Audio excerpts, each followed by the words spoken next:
Walang tiyak na paroroonan si Jamila. All she knew was that she needed to get away from Julius, if only for a little while.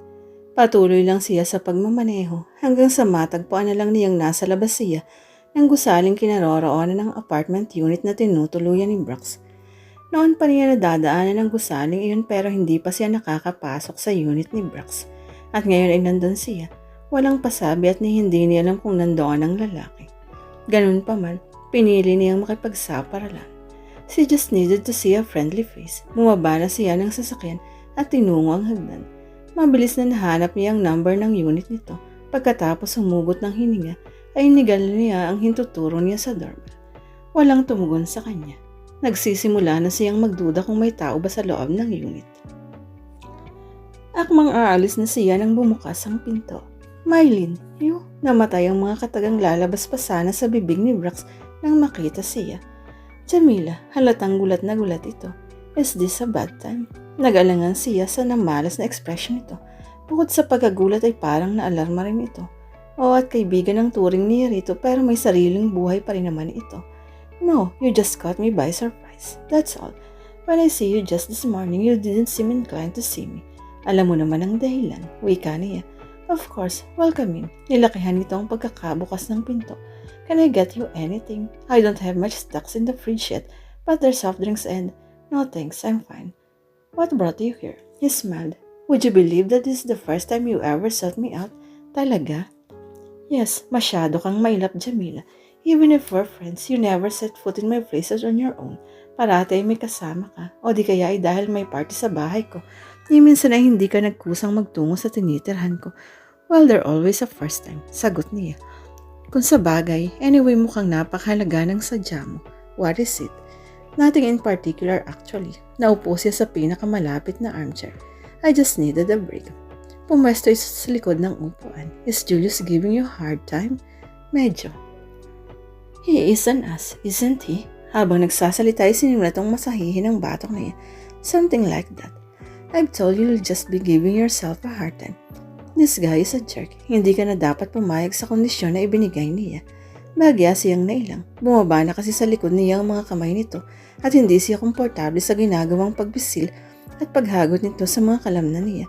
Just relax. This will relieve some of the tensions, he said. So are you leaving him now? I can't. Ang anak ko. Your son is gone. I know I'm being cruel pero kung hindi siya natagpuan sa loob ng mahigit isang buwan, napakaliit na ng tsansang mahanap mo siya. Still, I need to believe that he would be still found. At paano kung umatras ako sa kasunduan namin? Ni Julius, pagkatapos ay biglang natagpuan si Brennan, di tuluyan akong mawawala ng karapatan sa anak ko. You can fight him in a court. I help you. She was tempted to give in. Masyado na kasi siyang nahihirapan sa mga nangyayari sa kanila ni Julius. Because even if she didn't want to admit it, she knew deep in her heart that he was still affecting her deeply. Kahit sinasaktan nito ang kalooban niya, aminado siyang may nararamdaman pa rin siya para dito. If not, how come one kiss was all it would take to turn her into a blazing mass of desire? I can take the risk. You're being a fool, Jamila. Nahaluan ng galit ang tinig ni Max. Maganda ka. Bakit sasayangin mo ang oras mo sa lalaking hindi marunong magpahalaga sa'yo? I'm here and I'll take care of you. Napaigtad siya. Hindi lang dahil sa sinabi nito, kundi dahil sa pagdapo ng mga labi nito sa gilid ng leeg niya. Brooks, no, saway niya rito. Hindi ko akalaing. She was interrupted by the ringing of the doorbell. Sinundan niya ng malalakas na katok. Brooks! Brooks! Boses ng babayang narinig niya. Nahaluan niyo ng ingit ng isang bata. Oh, for crying out loud. Bulalas ni Brooks. Just stay here. Utos nito sa kanya. Saka nito tinungo ang pinto. Sa halip na papasukin ang dumating ay ito ang lumabas. What the hell are you doing here? Naulinigan niyang sabi nito. Mukhang galit na galit ito. Napakunot na siya. Sino ang babaeng dumating at bakit parang may dalang bata ito? Ano kaya yun ni Brooks? Tinawagan ako ng partner mo. Pinipilit niyang isurrender ko itong bata. You promised me he wouldn't be taken away just yet. Bakit sinabi ni Art na may nakausap na siyang kukuha sa kanya? I've told you to stay put at the hotel. Bakit sumugod ka rito? Dahil alam ni Art na nandoon ako. Kanina pa siya tawag ng tawag. Magpapadala raw siya ng tao ron para kunin ng bata. Kuya, bakit ganon? It's probably just a misunderstanding. Hayaan mo at kakausapin ko siya. Nagpapahinuhod na wika ni Brooks. Fine, pero dito muna ako habang hindi kayo nagkakalinawan. I have a visitor, hindi ka pwede rito. Pero, suddenly the baby let out and led wild. Nagugutom na si baby. Malamang ay basang-basa na rin ang diaper niya. Let me change him and... No, just go. I'll be with you shortly. Kuya, nagugutom ang bata. Ano ka ba naman? Okay. Just go straight to the bedroom. Narinig niyang bumukas ang pinto at pumasok ang babaeng may kargang bata. Nakasuot ng baseball cap ang bata kaya hindi niya ganong makita ang mukha nito. Hi, this is Mylene, my sister. Nabanggit ko na siya sa'yo. Pakilala sa kanya ni Brax. Her baby needs changing kaya tutuloy na sila sa bedroom. Ngiti lang ang nagawa niyang isagot. Paano ay napako ang atensyon niya sa batang karga-karga ni Mylene? The baby was still crying and the sound sag in her heart. Gusto niyang puntahan ang bata. Yakapin ito at patanin sa pag-iyak. Ganoon kasi di ang emosyong binubuhay nito sa kanya at ano ang sinasabi ni Mylene na may kukuha sa bata. Hindi niya maintindihan ang naging takbo ng pag-uusap ng magkapatid. Pero natural na hindi tamang makialam siya. Nanatili siyang nakaupo at nakatingin sa pagpunta ng mga ito sa kwarto. And he stayed there until I call you. Naulinigan niyang bili ni Brax sa kapatid. Narinig niya ang pagsara ng pinto. Sorry about that. Sabi nito nang makabalik sa tabi niya. No problem. Tumayo na siya. I think I better go. No, stay. Humarang ito sa daraanan niya. It's just now that I found the courage to let you know about my feelings so at least hear me out. Brax, hindi itong tamang panahon para sa ganyang mga bagay. And when will be the right time? I mean, I've been your friend for quite a while. Now I'm starting to get tired of playing that role. I'm sorry if I gave you the impression that we could be more than that. Ang akala ko kasi pakikipagkaibigan lang ang gusto mo. How naive can you get? Hindi ganun kasimple ang mga bagay. While you were feigning for the jerk of your boyfriend that you used to have, I was comforting you and busy being there for you. Pero wala pa rin pala akong mahita. Just, what a bama. Hindi ko hiningin gawin mo ang mga bagay na iyon. I really thought you were just being a good friend. Kung iniisip mong pinagsamantalan ko ang pinangalas mong kabutihan, I'm sorry. Hindi iyon ang intention ko. Now I think I better leave. At tinungo na niya ang pinto. Sige, bumalik ka sa ngunggong na ex mo. Magpakamartir ka. But it won't bring your child back. Naudlod ang gagawin sana niyang paghakbang. Matalas ang tingin pinukol niya rito. Saka siya napailing at tinuloy ang paglabas ng apartment nito. She hustled around on the stairs. Nanginginig ang mga kamay niya kaya hindi niya may suksok ang susi sa pinto ng sasakyan. And then it even slipped from her fingers. Isang maanghang na katagang na ibulalas niya bago siya yumuko para damputin ng susi. Jamila. Napadiretso siya ng tayo nang may tumawag sa pangalan niya. Ang kapatid ni Brax ang nakita niyang nakatayo malapit sa kinapaparadahan ng kanyang sasakyan. Pakiwari niya ay haras na haras ito. Nasaan ang baby mo? Tumigil na ba siya sa pag-iyak? Usisa niya. Hindi ito nagsalita. Salip ay sumulyap ito sa gawin ng hagdan bago tumangin uli sa kanya.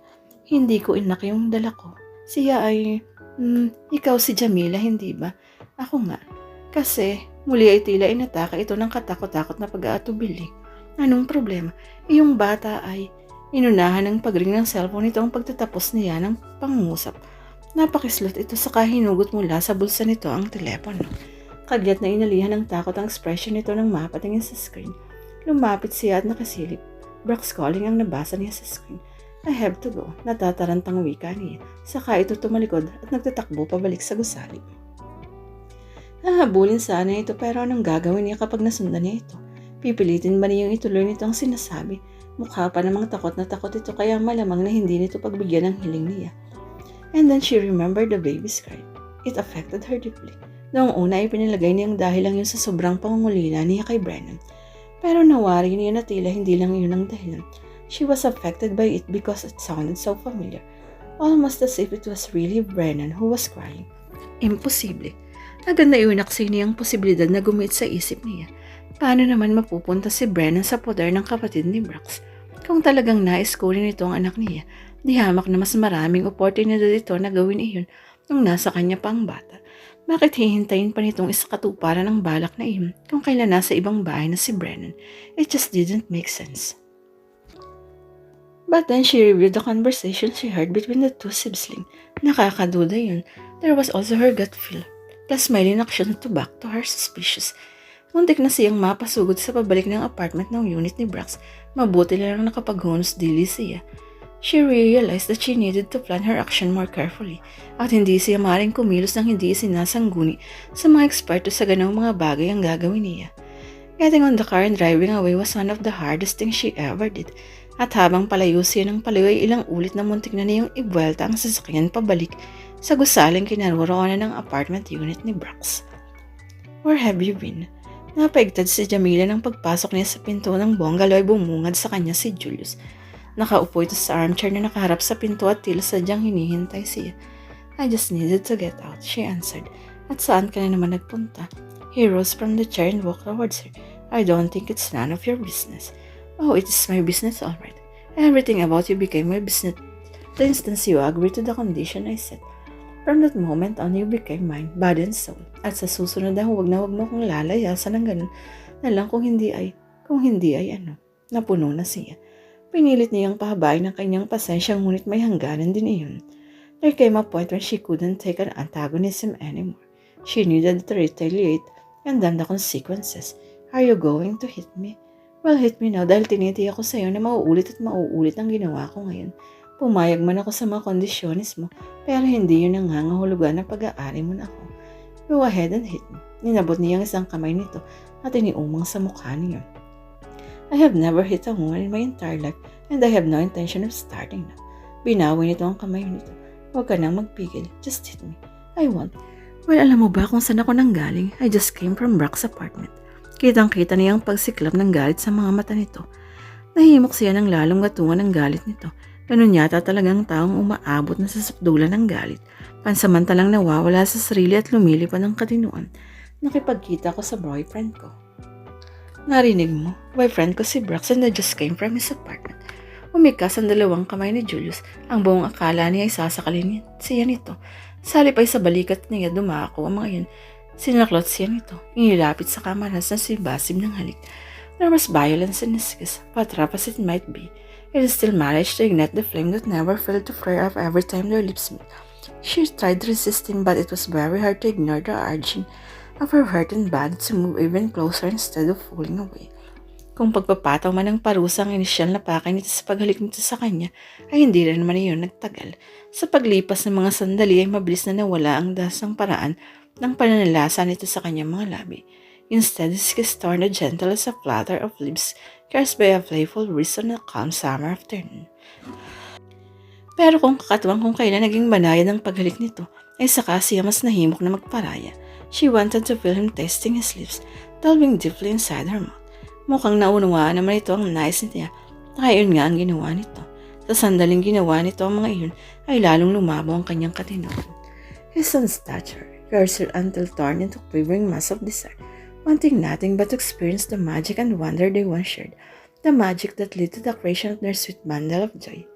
Inalalayan si nito pahiga sa sopa, ni hindi na niya tinangkang magprotesta dahil tiyak namang mahahalata na pabalat bunga lang iyon. Because the truth was, she could hardly stand the heat that was flowing with them and she felt it would burst if it didn't take her soon. Oh gods, what's wrong with me? Napadilit siya nang marinig niyang sinabing iyon ito. Nanlumo siya sa ekspresyong na silayan niya sa mukha nito. He was looking at her with disgust. Para bang isang uod siya na nadiskubre itong gumagapang sa prutas. Nakakagatin na sana nito. Wala akong balak tumikim ng tira-tira. Wika nito saka ito tumayo at inayos ang sarili. It's not what you think. Nang mahulasan siya ay saka niya naisip ang tukol sa mga suspisyong idinulot ng mga sinabi niya. Wala kaming ginawa ni Brax. In fact, he really is not my boyfriend. Just a friend. I was just mad, so I said. But set beside the point, ang mahalaga ay ang nalaman ko. I could probably be nothing but I couldn't dismiss it.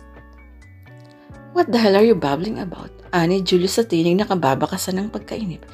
Saglit pa siyang nanahimik. Saka niya isinalaysay ang nangyari sa apartment unit ni Brax. Are you sure about that? Sabi ni Julius nang matapos siya. I told you, suspicion lang ang sakin. Maraming detalye na hindi logical at well, let the authorities handle that matter, okay? Tumango siya, and for once she felt glad that she had Julius to share her problem with.